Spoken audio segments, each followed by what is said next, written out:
যাবৎ সুন্নি এক বক্তা জাহাঙ্গীর হুজুর নামে, যিনি আপনাকে এবং হযরত আলী হাসান উসামাকে বাহাসের চ্যালেঞ্জ দিছে, গতকাল দেখলাম তিনি লাইভে এসে আপনার কাছে ক্ষমা চাচ্ছেন। এটার আসল কারণটা আপনার মাধ্যমে জানতে চায়। পোলাপাইন এই সমস্ত কাজ আগ্রহ রাখে।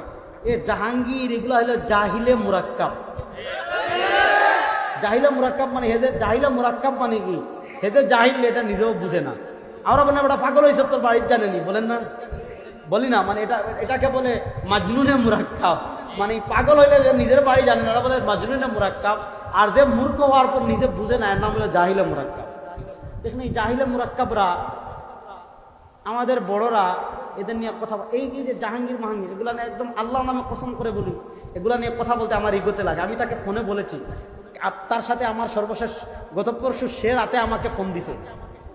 সর্বশেষ আমি যে ফোন আলাপটা ছাড়ছি এটা কিন্তু আমি ফোন দেই নাই, সেই আমাকে ফোন দিয়েছে এবং 4বার 5বার।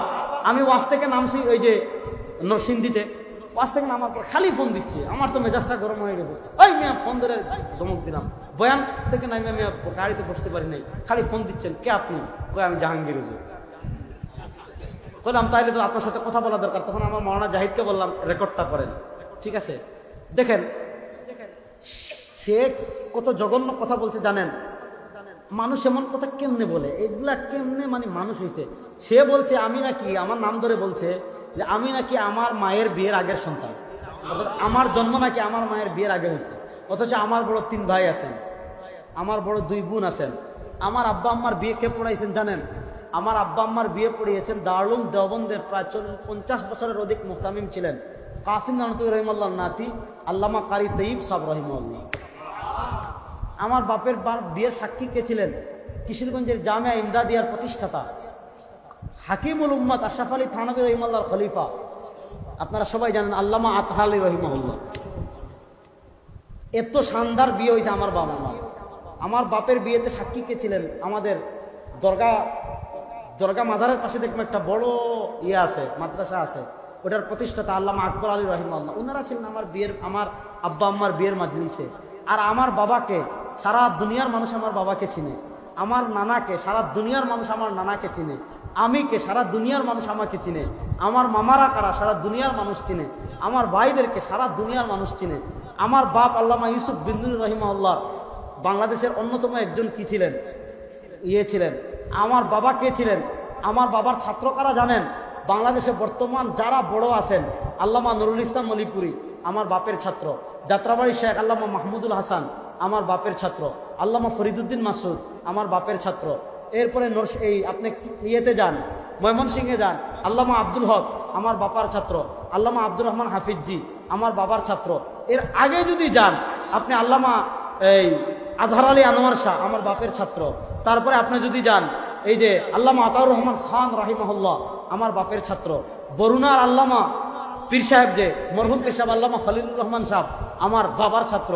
মুজাহিদে মিল্লাত আল্লামা শেখ আবদুল্লাহ হরিপুরি রহিমাহুল্লাহ আমার বাবার ছাত্র।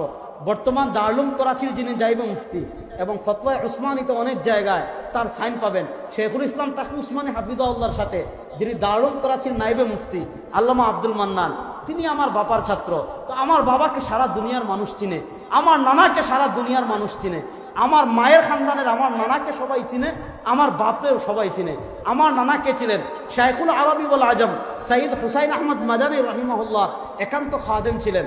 তিনি যখন মাদানী রহিমাহুল্লাহর খাদেম ছিলেন, আমার বাংলাদেশের এই যে বগুড়া একটা মাদ্রাসা আছে জামিল মাদ্রাসা, ওই জামিল মাদ্রাসায় তখন দাওরা হাদিস খোলা হয়েছে।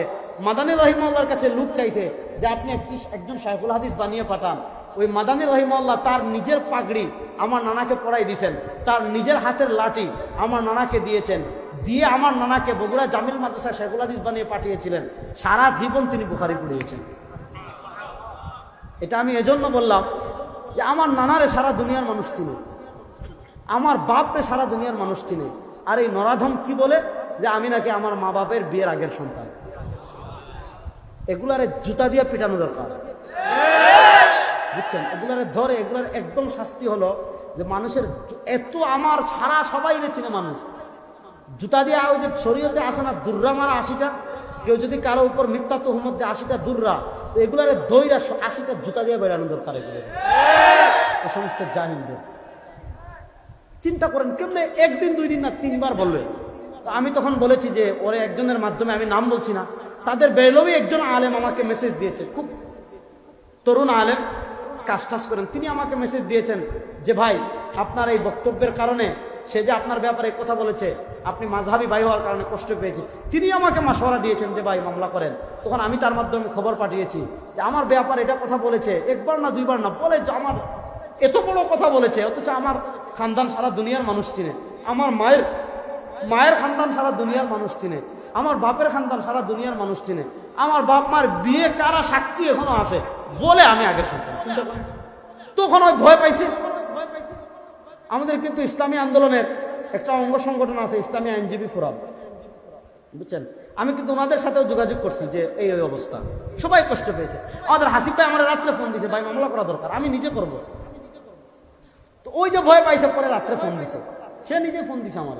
তখন দেখেন, আমি বলছি ভাই তোর সাথে আমার কোনো দ্বন্দ্ব নাই, শুধু এতটুকু আয় যে তোরে সিরাতের যে কোনো কিতাব আমি 1 পৃষ্ঠা খুলে দিব, তুই আমারে খুলে দিবি, যদি তুই শুদ্ধ করে পড়ে অনুবাদ করতে পারস আমার গলায় আমি জুতার মালা নিব, আর যদি তুই যদি পড়তে পারস আমি নিব, আর পড়তে না পারলে তুই নিবি, রাজি হন।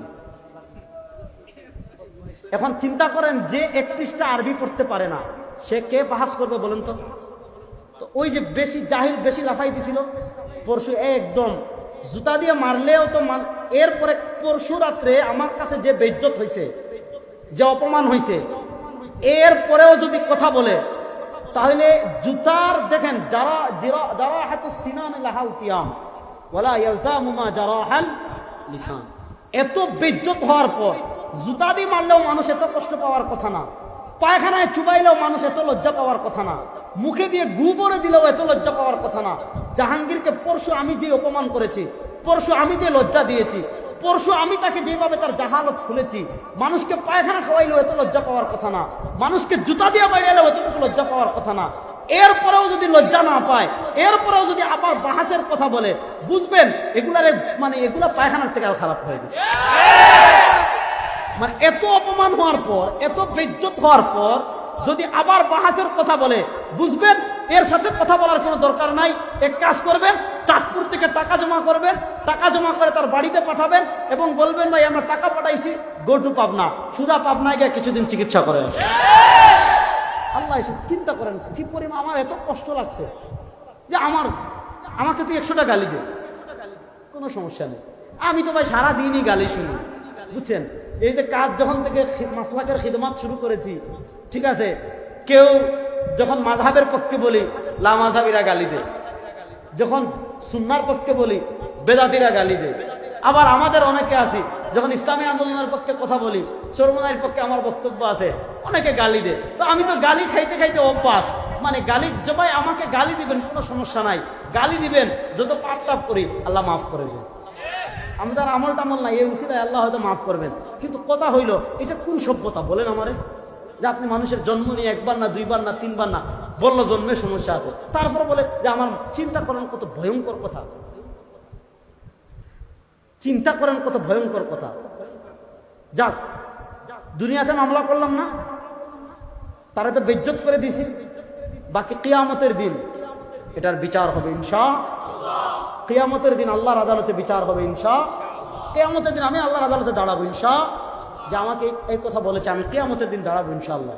যে সে বলেছে যে আমি নাকি আমার মায়ের বিয়ের আগের সন্তান, কিয়ামতের দিন আল্লাহর আদালতে দাঁড়াবো, যদি সে প্রমাণ করতে পারে বাঁচবে, নচেত কিয়ামতের দিন আল্লাহ বিচার করবেন। আর এই সমস্ত জাহিলরা শোনেন, এই সমস্ত জাহিলদেরকে এখন যেইগুলা বাহাসের চ্যালেঞ্জ দিবে, কোথাও না হেদের ঘরে বাহাস হবে, যেগুলা খালি বাহাসের কথা বলবে, খালি বাহাসের নাম মুখে নিবে, ঘরে গিয়ে বাহাস হবে, বাহাস একদম বের করে দিব ইনশাআল্লাহ, বাহাস একেবারে বের করে দিব ইনশাআল্লাহ। অপেক্ষা করেন।